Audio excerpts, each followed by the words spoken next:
Hello friends, welcome back. कैसे हो आप सभी लोग। दोस्तों, आईपीएल में बचे हैं अब सिर्फ और सिर्फ 10 दिन और इन 10 दिनों में मैं आप लोगों के लिए लेकर आऊंगा हर एक टीम की, आईपीएल की हर एक टीम के स्क्वाड एनालिसिस को और बताऊंगा कि कौन सी टीम सबसे ज्यादा मजबूत है, कौन सी टीम कितनी वीक है और कहां पर वीक है। तो दोस्तों, सब कुछ आपको मिलेगा हमारे इस चैनल पे। तो सबसे पहले अगर नए हो तो चैनल को सब्सक्राइब कर लीजिएगा, जिससे कि आपको सारे एनालिसिस वीडियो मिलते रहे। अब सबसे पहले अब शुरुआत करने वाले हैं एमआई से, लेकिन यहां पर आपको मुझे ये बताना है कि कमेंट सेक्शन में जाकर कि सबसे फेवरेट प्लेयर कौन सा है एमआई की टीम में आपका, और इस साल सबसे ज्यादा इंपैक्ट कौन सा प्लेयर डालने वाला है। अब शुरुआत करते हैं एमआई के साथ में। दोस्तों, एमआई की टीम को वैसे मैं टॉप 4 में लेके चल रहा हूं, वैसे तो मैं टॉप 4 में लेके चल रहा हूं, लेकिन कुछ दिक्कतें आ चुकी हैं अब एमआई की टीम के साथ में। जी हां दोस्तों, एमआई की टीम कहीं कहीं फंस चुकी है और वह कहां कहां फंसने वाली है वो मैं आपको बता दूंगा, और साथ में यह भी देखेंगे कि क्या स्ट्रेंथ है एमआई की टीम की। तो मुंबई इंडियंस की सबसे पहले हम स्क्वाड पे नजर डाल देते हैं। और दोस्तों, अगर वीडियो पसंद आए तो वीडियो को लाइक करना बिल्कुल मत भूलिएगा।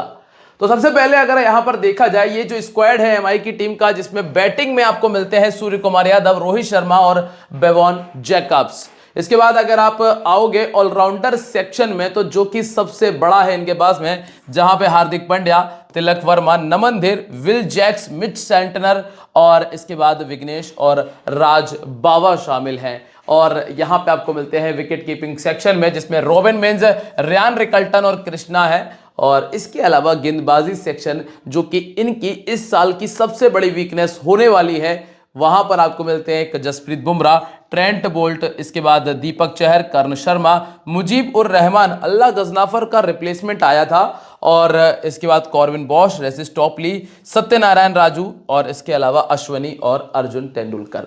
अब दोस्तों, अगर एमआई की टीम की स्ट्रेंथ की बात की जाए ना, तो एमआई की सबसे बड़ी स्ट्रेंथ है उनका बैटिंग सेक्शन, उनका मिडिल ऑर्डर सबसे कमाल का होगा, सबसे कमाल का इनके पास में बैटिंग ऑर्डर, मिडिल ऑर्डर बहुत अच्छा है। लेकिन दिक्कत आई है गेंदबाजी के साथ में। सबसे पहली चीज तो ये कि इस साल एमआई की टीम के पास में थोड़ा पर्स था छोटा, और छोटा पर्स होने की वजह से बेहतर गेंदबाजों की तरफ नहीं जा पाए।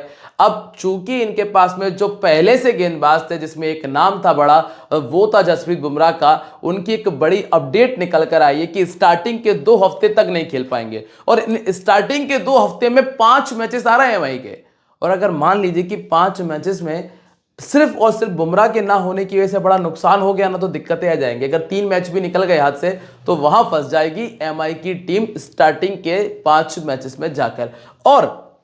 और मैं आपको बताता हूं, वैसे इस साल जो सबसे बड़ा बदलाव आपको देखने मिलेगा ना, वो है इनका ओपनिंग पेयर बदला है इस साल। ओपनिंग पेयर बदलेगा, या तो आपको रियान रिकल्टन ओपन करते हुए नजर आ जाएंगे, या फिर आपको मिल जाएंगे विल जैक्स। वैसे तो मुझे ऐसा लग रहा है कि रियान रिकल्टन शायद ना खेलें स्टार्टिंग में, क्योंकि टीम के पास में एक अच्छा ऑलराउंडर है और जो लोअर ऑर्डर में बैटिंग कर सकता है। सब अच्छा, एक विकेट कीपर है, माफ कीजिएगा, क्योंकि रियान रिकल्टन विकेट कीपर है, जो लोअर ऑर्डर में बैटिंग भी करता है, वो है रॉबिन मिंज। रॉबिन मिंज कमाल का हिटर है, आप एक तरह से कह सकते हैं कि बिल्कुल कैरेबियन टच आपको देने वाला है। रॉबिन मिंज बिल्कुल कैरेबियन टच देगा, लेफ्ट हैंड बल्लेबाज है और उड़ा उड़ा के मारने वाला बल्लेबाज है। अब वो कहां खेलेगा, वो खेल सकता है हार्दिक पांड्या के बाद में। तो पॉसिबल है कि विल जैक और रोहित शर्मा ओपन करने आ जाए। अब ऐसा क्यों होगा, क्योंकि स्टार्टिंग के कुछ मैचेस में जसप्रीत बुमराह नहीं खेलने वाले हैं। वैसे अगर आप नॉर्मल में प्लेइंग 11 देखोगे तो आपको ये प्लेइंग 11 नजर आएगी, जिसमें रोहित, रियान, विल जैक, सूर्य कुमार यादव, तिलक वर्मा, हार्दिक पांड्या, नमन धीर, मिच सेंटनर तक बल्लेबाजी आपको मिल जाएगी। फिर दीपक चहर, जसप्रीत और ट्रेंट बोल्ट मिल जाएंगे। अब इसमें सबसे बड़ी दिक्कतें क्या है? दिक्कत तो यही है कि इनके पास में डेथ ओवर के लिए कोई बेहतर गेंदबाज ही नहीं बचा है। अब चूंकि जसप्रीत बुमराह हैं, लेकिन क्या ये अकेले डेथ ओवर में गेंदबाजी कर लेंगे? ये आपको अकेले डेथ ओवर में ज्यादा से ज्यादा 3 ओवर की गेंदबाजी तो देंगे, लेकिन जो दूसरे 3 ओवर है वो कौन डालेगा? वो यहां पर आपको कोई नजर नहीं आएगा। अब चूंकि स्टार्टिंग में बुमराह भी नहीं है, जब स्टार्टिंग में बुमराह भी नहीं है, तो अब तो और ज्यादा दिक्कत है कि अब इनके पास में डेथ ओवर के लिए स्टार्टिंग के 5 ओवर में, स्टार्टिंग के 5 मैचेस में कोई भी गेंदबाज आपको नजर नहीं आएगा। सबसे बड़ी वीकनेस है। अगर अब चलो एक पॉइंट बाय पॉइंट चलते हैं, हम शुरुआत करते हैं कि भाई इनका क्या रहेगा प्लेइंग 11। ये प्लेइंग 11 आपके सामने आ गया। ओपनिंग पेयर क्या रहेगा, जिसमें आपको रोहित शर्मा, रियान रिकल्टन ऑब्लिक विल जैक्स, इन दोनों में से कोई एक आपको ओपन करते हुए नजर आ जाएगा। ठीक है, अब इनके पास में सबसे बड़ी स्ट्रेंथ क्या है, वो है इनका मिडिल ऑर्डर, जिसमें सूर्य कुमार यादव और तिलक वर्मा आपको मिल जाते हैं, और इसके अलावा नमन धीर और हार्दिक पांड्या जो कि लोअर ऑर्डर में कमाल का टच देते हैं। और एक इनके पास में तगड़ा प्लेयर ऐड हुआ है जो कि रॉबिन मिंस है, जो कि इनको नंबर 5 नंबर 6 पर कमाल की हिटिंग प्रोवाइड कर जाएगा। लेकिन अगर हम इनकी वीकनेस की बात करें तो जो बात मैंने आपको पीछे बताई भी थी कि पर्स छोटा होने की वजह से इस साल, क्योंकि इन्होंने क्या किया था कि सारे बड़े बड़े प्लेयर को रिटेन कर लिया था। अब सारे बड़े बड़े प्लेयर को रिटेन किए तो 14-14 15-15 करोड़ तो निकल गए जेब से। अब जैसे कि रोहित शर्मा को रिटेन कर लिया, सूर्य कुमार को रिटेन किया, तिलक वर्मा को रिटेन किया, हार्दिक पांड्या को रिटेन किया, बुमराह को रिटेन किया, तो क्या हो गया कि सारे बड़े बड़े प्लेयर्स को रिटेन करने की वजह से ना तो पर्स लगभग खाली हो चुका था, लगभग खाली हो चुके पर्स में अब इनके पास में नहीं आ पाया कोई कमाल का स्पिनर नहीं पटक पाए। अब मिचेल सेंटनर कहने को तो बहुत कमाल के स्पिनर है, लेकिन अगर जहां ज़्यादा टर्निंग ट्रैक की आवश्यकता हुई, जहां 2 स्पिनर 3 स्पिनरों की ज़रूरत लग गई, वहां पर क्या करेंगे? क्या तिलक वर्मा से गेंदबाजी करा लेंगे या फिर सूर्य कुमार यादव खुद गेंदबाजी करने आ जाएंगे? क्योंकि दिक्कतें तो रहेंगी। तो स्पिन नहीं है इनके पास में। अगर हम कुछ रिकॉर्ड्स की भी बात करें ना, तो जब आईपीएल शुरू होता है तो वहां पर रोहित शर्मा जो है ना वो थोड़ा सा फंस जाते हैं। अगर आप इनका आईपीएल के पिछले साल का रिकॉर्ड देखोगे तो क्या मिलेगा कि 14 मैचेस में महज 417 रन, जिसमें सिर्फ एक 50 और सिर्फ एक ही बार 100 से ऊपर का स्कोर है। ये यहां पर आके दिक्कत आ गई। क्या दिक्कत है कि भैया आईपीएल में रोहित शर्मा जी तो फंस जाते हैं। अब नया ओपनिंग पेयर है जिसमें एक डिस्ट्रॉयर है जो कि विल जैक या रियान रिकल्टन बहुत कमाल का सीजन लेके चल रहे हैं। रियान रिकल्टन का अगर मैं आपको रिकॉर्ड दिखा दूंगा ना तो आप कहोगे बहुत अच्छा है। 31 मैचेस में 10 बड़े स्कोर, प्लस हर मैच में लगभग 44 का बैटिंग एवरेज मेंटेन कर रहे हैं और प्लस 150 का स्ट्राइक रेट भी है। तो यहां पर ये इनकी एक बहुत कमाल की बाइंग रही है। फिर आते हैं विल जैक। अब विल जैक के साथ में दिक्कत है एक कि जब तक आप इंग्लैंड में खिला रहे हो, जब तक आप ऑस्ट्रेलिया में खिला रहे हो तब तक तो ठीक है, लेकिन इंडिया में जहां आ गए और जहां स्पिन ने अगर थोड़ा सा हाथ जमा लिया, वहां पर आकर जो विल जैक हैं ये थोड़ा सा डब्बा गोल कर जाते हैं। 27 का बैटिंग एवरेज रहा है पिछली 45 इनिंग्स के अंदर और 22 विकेट भी हैं। चूंकि गेंदबाजी कर लेते हैं, ये एक प्लस पॉइंट आप कह सकते हो। बाकी इनके साथ में सबसे बड़ी दिक्कत है कि स्पिन को नहीं खेल पाते हैं। और सूर्य कुमार यादव का T20 का करियर लगभग ऑस्ट्रेलिया ने खत्म सा कर दिया। मतलब एक इतनी बड़ी कमजोरी पकड़ ली है कि जब पता है कि सूर्य कुमार यादव के पास में एक जो उनका फेवरेट शॉट है जो वो पीछे खेलते हैं, वहां एक फील्डर लगा देते हैं, स्लोअर बॉल डालते हैं, बॉल बल्ले पे उतना बेहतर कनेक्ट होता नहीं है, ट्राई वो करते जरूर हैं वो शॉट को, और गेंद वहीं रह जाती है बाउंड्री के अंदर, आराम से विकेट मिल जाता है। तो सूर्य कुमार यादव के साथ में वो दिक्कत थोड़ी सी इस सीजन में आपको देखने मिल जाएगी। लेकिन इनके पास में 3 ऐसे कमाल के प्लेयर आते हैं इनके बाद में, जैसे कि आपको एक मिलता है तिलक वर्मा, जिन्होंने लगातार 3 शतक लगाए T20 के अंदर। 2 अंतर्राष्ट्रीय में वहां लगा के आए थे, फिर एक यहाँ आके सैयद मुश्ताक अली ट्रॉफी में लगाया था शतक। तो कुल मिला के तिलक वर्मा तो अपनी पीक फॉर्म में, बिल्कुल पीक फॉर्म में है, तो यहां तो दिक्कत नहीं है। बैटिंग सेक्शन में इनका मिडिल ऑर्डर सबसे तगड़ा है। मतलब जहां टॉप ऑर्डर से अगर दिक्कत आ भी जाए ना तो तिलक वर्मा, हार्दिक पांड्या, नमन धीर, ये कमाल के 3 बैटिंग सेक्शन इनके पास में मौजूद है। और फिर वही रॉबिन मिंज भी ऐड हो जाएंगे अगर ऊपर से एक प्लेयर कम खिलाते हैं तो यहां दिक्कत नहीं है।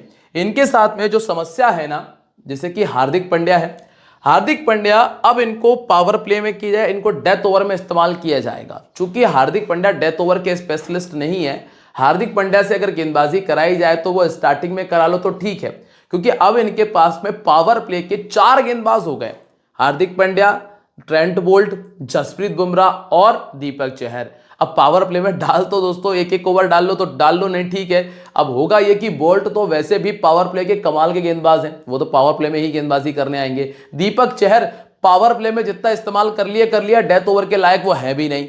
अब बचे हार्दिक पांड्या और जसप्रीत बुमराह कहीं पर भी गेंदबाजी कर सकते हैं, तो वो तो डेथ में आ जाएंगे। अब हार्दिक पांड्या को भी उठकर डेथ में ही आना पड़ेगा, जो कि एक इनके लिए वीक पॉइंट हो जाने वाला है। और गेंदबाजी इस साल एमआई की थोड़ी सी कमजोरी बन सकती है। बल्लेबाजी इनकी कमजोरी नहीं बनेगी, इनकी कमजोरी बन जाएगी इनकी गेंदबाजी। क्योंकि अगर आप नमन धीर तो खैर ठीक है, कमाल के बल्लेबाज हैं। अब मिच सेंटनर की बात करें ना तो दोस्तों ये गेंदबाज बहुत कमाल के हैं, लेकिन विकेट टेकर नहीं कह सकते आप, इकोनॉमिकल कह लोगे। आप देख लोगे कि हाँ इन्होंने 24 गेंदों में 30 रन दे दिए, 25 रन दे दिए, कहीं 20 भी निकालेंगे, कहीं 32 भी चले जाएंगे, लेकिन विकेट की अगर बात करें तो 14 इनिंग 14 विकेट ये इन्होंने निकाला है अपने पिछले 1 साल के T20 कैरियर में। अब यहां से अगर देखें ना तो बुमराह तो है कमाल के, ये तो हम बात करने से रहे। स्टार्टिंग के 5 मैचेस में लगभग खेलेंगे भी नहीं क्योंकि 2 हफ्ते तक के लिए इनका रेस्ट है। फिर इसके बाद अगला खिलाड़ी मिलता है ट्रेंट बोल्ट का, जिनका पिछला सीजन 1 विकेट पर मैच के हिसाब से चल रहा था। और रिसेंटली अगर आप अभी जो इन्होंने सीरीज जो अबू धाबी T20 क्रिकेट खेल रहे थे वहां पर बहुत गंदा परफॉर्मेंस किया, बहुत गंदा परफॉर्मेंस किया है। आप देख सकते हैं कि 8 की इकोनॉमी से पिटाई हुई है। फिर इसके बाद दीपक चहर है, दीपक चहर तो वैसे भी 2 मैच खेलेंगे, तीसरे मैच में इंजर्ड हो जाने हैं, तो यहां पर खत्म है। तो इनके पास में फिर विदेशी प्लेयर को लेके आना पड़ेगा, और विदेशी प्लेयर कॉर्बिन बॉश इनके पास में अकेला एक प्लेयर ऐसा मौजूद है जिन पर ये थोड़ा सा भरोसा कर सकते हैं, नहीं तो फिर वो मुजीबुर रहमान के साथ में जाना पड़ जाएगा। मतलब स्पिन अगर खिलानी है तो विदेशी प्लेयर खिलाना पड़ेगा। फास्ट बॉलर तो ठीक है, स्पिनर तो ऐसा है कि अगर देसी स्पिनर होना तो काम चल जाता है। अब कर्ण शर्मा को अगर लेकर आ भी जाते हैं ना तो कर्ण शर्मा का रिकॉर्ड कैसा है मैं आपको आगे दिखाऊंगा। मुजीबुर रहमान ये अच्छा प्लेयर है, मतलब मुजीबुर रहमान एक ऐसा प्लेयर है जहां चलेगा ना वो मैच को अपनी तरफ कर देगा, जब चलेगा 3-1 विकेट वो आराम से मार देता है। इनके पास में एक खिलाड़ी बहुत तगड़ा है रॉबिन मिंज, जो लगभग 160-170 के स्ट्राइक रेट से बैटिंग करके देगा। बेवन जैकब पे इन्होंने दाव लगाया है, लेकिन ये पूरे टूर्नामेंट में बेंच पर ही रहेंगे क्योंकि बैटिंग में इनके मुंबई इंडियंस के पास में बैटिंग में दिक्कत नहीं है, दिक्कत तो है सिर्फ गेंदबाजी की। और अगर हम इनके गेंदबाज उठाकर देख लेना तो मैं आपको दिखाता हूं इनके कुछ गेंदबाज कौन कौन है। एक तो राज बाबा इनके पास ऑलराउंडर है, कॉर्बिन बॉश 30 इनिंग में 29 विकेट है, ये एक इनके पास में गेंदबाज मौजूद है। लेकिन ये ट्रेंट बोल्ट को रिप्लेस कर देगा ज्यादा से ज्यादा, या फिर ये हो जाएगा कि अगर ऊपर से रिकल्टन और विल जैक में से किसी एक को नहीं खिलाया जा रहा है तो फिर ये नीचे एक गेंदबाजी सेक्शन आपको ऐड करके देंगे और ये डेथ ओवर में गेंदबाजी करने आएंगे। ध्यान रखना ये डेथ ओवर में गेंदबाजी करेंगे फिर। और इसके बाद इनके पास में नहीं है कोई भी ऐसा गेंदबाज जिसपे ये भरोसा जता सके। एक अश्विनी कुमार लिए हैं, इन पे रिस्क उठाना पड़ेगा, मतलब आर या पार वाली स्थिति बनेगी, जिन्होंने 4 मैच खेले हैं T20s में और 2 विकेट निकाले हैं। और इसके बाद एक विघ्नेश इनके पास में है। सत्यनारायण राजू की बात करेंगे तो इन्होंने 1 मैच खेला T20 क्रिकेट में जिसमें 1 विकेट है, जो ऑफिशियली मैचेस की बात कर रहा है, अनऑफिशियल तो बहुत सारे मैचेस खेले होंगे इन्होंने। और कर्ण शर्मा एकमात्र जो स्पिनर लेके चल रहे हैं ना इंडियन, उसके भरोसे अगर गए तो दिक्कतें बढ़ने वाली हैं। एक रेसिस टॉपली का इनके पास में लेफ्ट आर्म मीडियम का ऑप्शन है, लेकिन टॉपली की भी वही सिचुएशन है कि पावर प्ले में गेंदबाजी करा लो वही है, और पावर प्ले के लिए फिर इनसे अच्छा बोल्ट इनके पास में मौजूद है, तो फिर टॉपली की भी जगह शायद ना ही बने, और अगर हटेंगे तो बोल्ट की जगह ही जगह बन सकती है। इसके अलावा एक अर्जुन तेंदुलकर जरूर है इनके पास में, जिसके भरोसे पे चाहें तो दोस्तों ये कुछ कमाल कर सकते हैं। तो ओवरऑल अगर हम बात करने वाले हैं एमआई की टीम की तो इनके पास में सबसे बड़ा प्लस पॉइंट है इनकी बल्लेबाजी, सेकंड प्लस पॉइंट है इनका मिडिल ऑर्डर। इनके पास में रिप्लेसमेंट की अगर हम बात करें, प्लेयर टू प्लेयर रिप्लेसमेंट की बात करें तो स्पिनर का कोई रिप्लेसमेंट नहीं है, सबसे बड़ी वीकनेस है। फास्ट बॉलर का कोई बेस्ट रिप्लेसमेंट नहीं है, इंडियन फास्ट बॉलर का तो कोई भी बेस्ट रिप्लेसमेंट नहीं है, ये दूसरी सबसे बड़ी वीकनेस इनके पास में है। और देखा जाए ना तो बैटिंग में तो खैर ठीक है जो है, लेकिन बॉलिंग इनका सबसे बड़ा वीक पॉइंट आपको देखने मिलेगा इस साल।